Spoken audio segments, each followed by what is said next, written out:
Comment je vais faire le début, moi, avec ça? Hein, Dr Floki? Salut, c'est Dr Floki. J'ai mis de l'huile sur les... Ah, salut, c'est Floki, ça va? Enfin, Dr Floki aujourd'hui. Pourquoi? Ben, parce qu'on va s'attaquer à une greffe. Bistouri. Merci. Comme vous avez pu le voir au départ, j'étais en train d'utiliser la dégauchisseuse avec des bois en banane, en fait. Voilà, ce ne sont pas des bois, ce sont des bananes. Il y a des lots comme ça, il y a des planches qui arrivent comme ça. Soit, quand vous faites des claustras ou des montants ou je ne sais pas quel type d'ouvrage esthétique, on va dire, soit vous utilisez que du quartier, bonne chance. Soit vous prenez ce que la scierie vous amène et ce qu'il y a en stock surtout. Voilà. C'est à mon avis ça qui est quand même plus raisonnable et ce qui est plus courant et plus facile à avoir. Voilà. Hein? Donc lorsqu'on a une banane, évidemment, vous avez un point d'appui ici, vous avez un point d'appui sur l'arrière et du coup, quand vous allez passer, ben, en fait, vous allez raboter, hein, vous allez enlever de la matière jusqu'à ce que le milieu touche les tables. Donc, en fait, vous allez pouvoir dégauchir comme ça jusqu'à Marseille, jusqu'à demain, jusqu'à la Chine, et en fait, il va toujours être tordu. Parce que, voilà. Ou alors, vous allez perdre beaucoup en longueur. Moi, là, pour cet habillage, par exemple, que j'ai à faire, vous allez voir ça dans une autre vidéo, eh bien, j'ai besoin de 2525 de hauteur. J'ai des bois qui font 2550, 2560, voilà. 2600 quand j'ai de la chance, mais du coup, je ne peux pas trop utiliser les longueurs pour rattraper finalement les épaisseurs qui manqueraient. Mais c'est là que Dr Floki intervient. Suivez-moi. Donc, comme vous avez pu voir, ici, j'ai une pointe. Je suis allé au maximum de ce que je pouvais faire, il reste 5 mm. Voilà. Donc moi, ce que j'attends d'avoir, c'est un bois d'épaisseur 20 mm. Donc là, je suis allé au max, ce qui fait que je ne perds pas en longueur et en même temps, ça n'éclate pas non plus sur la dégauchisseuse.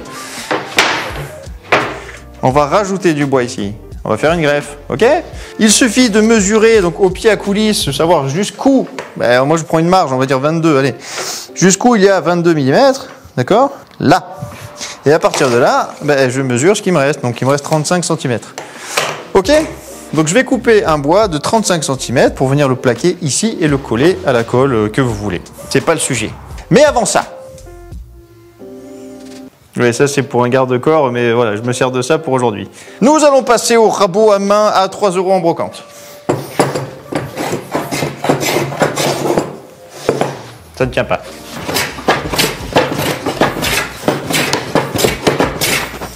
Le projet c'est quoi? C'est de faire un truc plat. Donc soit vous faites comme ça, c'est assez rapide, soit vous le faites avec la dégauchisseuse avec un angle. Okay, vous mettez une petite cale et puis vous venez le passer comme ça. Je trouve ça un petit peu plus fastidieux et un petit peu plus long. Voilà, ça va vite, hein, 3 €. Défibrillateur. On a le patient qui se dégrade. Maniez-vous. Donc ce qui est cool là, c'est d'utiliser des chutes de bois qu'on a, en fait, il n'y a pas de secret, c'est juste qu'il faut que ça fasse au minimum l'épaisseur du bois et la largeur, bien sûr, et l'épaisseur du bois recherché. 35.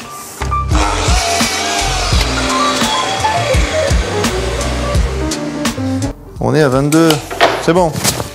Et donc l'autre côté, j'avais, je sais plus, j'avais plus, 50.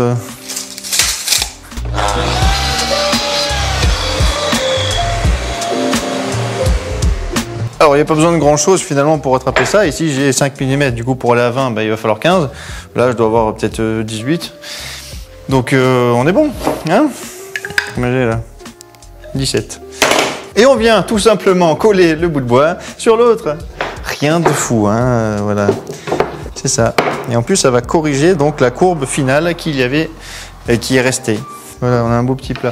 Donc moi, je colle à la colle polyuréthane parce que ça va vite, ça sèche très vite et c'est très costaud. Voilà, après libre à vous. Hein. Voilà, comme je disais tout à l'heure, c'est pas mon problème.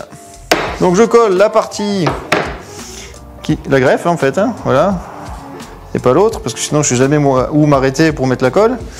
Et puis là, nous allons presser. Et là, pour le serre-joint, on part du bout, ou alors du centre vers les extérieurs, ou d'un extérieur vers l'autre extérieur. Pas de problème.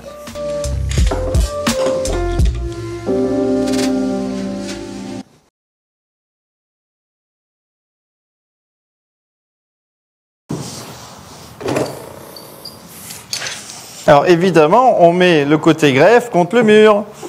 Même si j'avais déjà fait des greffes visibles, mais bon, il faut s'attarder un petit peu plus sur le sens du fil et sur le bois qu'on rajoute pour qu'il soit en raccord avec ce qui se passe au-dessus et en dessous, quoi.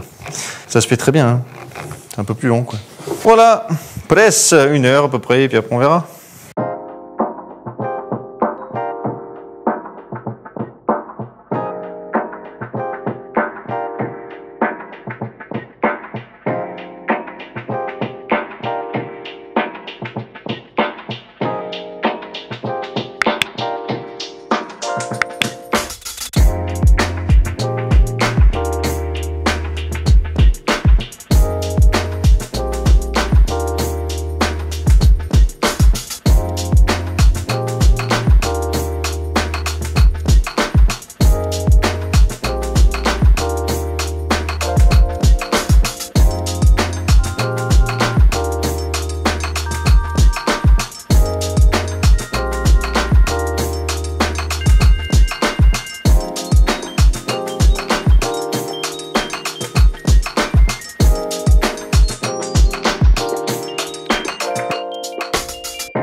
« 51. Voilà, facile à retenir, hein, le pastis. Allez, salut! C'était Floki. Parce que c'est pas YouTube qui remplit mon assiette. Hein. C'est pas avec ça que j'achète les pains au chocolat le matin. Chocolatine.